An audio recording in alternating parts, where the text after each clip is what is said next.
Azizlar, mana bizning o'quv markazimiz argonli svarka bo'yicha va mana bizning qo'shnilarimiz. Bizda o'rganganingizdan keyin nima qilasizlar? Sizlar ham argonli svarkani professional darajada shu akalarimizga o'xshab o'rganganingizdan keyin mana shunaqa narsalarni yoki shunga o'xshash biror narsalarni qilsanglar bo'ladi. Oson bo'ladimi yuzinglarni? Bu akalarimiz bir necha yildan beri professional darajada argonni qilib kelishyapti. Bundan tashqari mana shu narsalardan tashqari любой argonda nerjaveyka, qora metal, любой narsani yasa oladi. Mana konstruksiya, xullas bular 6-razredli svarchik desa ham bo'ladi. Qilmagan ishlari yo'q xullas argonli svarka bo'yicha. Aka, oddiygina savol, bir oyda yaxshilab o'rganib olgandan keyin 1 yil, 2 yildan keyin mana shunaqa narsalarni qila olgandan keyin qancha pul topsa bo'ladi O'zbekistonda? O'rtacha $1000 pul topsa bo'ladi. $1000 topsa bo'ladi.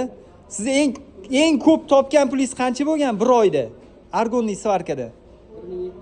$1700. Bular fantastika emas azizlar, mana haqiqatan ham Allohni tanigan ustalar.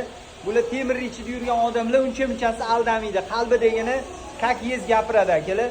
O'zbekistonda sizlar Koreyada yurib bitta shogirdim aytayapti, $1,500 topolman deyapti. Surxondaryolik bitta shogirdim bor, lekin bular O'zbekistonda turib Koreyada topadigan pulni topib qo'yapti. Nimaga?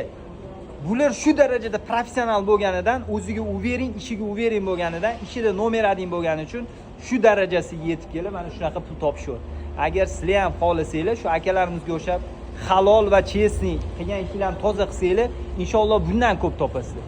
Buni sizlarga men butun galaktikada mashhur bo'lgan svarshik nomer 1 aytaman. Joninglar sog' bo'lsin. Joninglar sog' bo'lsin. Kommentariyada o'z fikringlarni qoldirasizlar. Ana akalarimiz, nomer 1 akalarimiz, xudo xolasa. Bosamiz.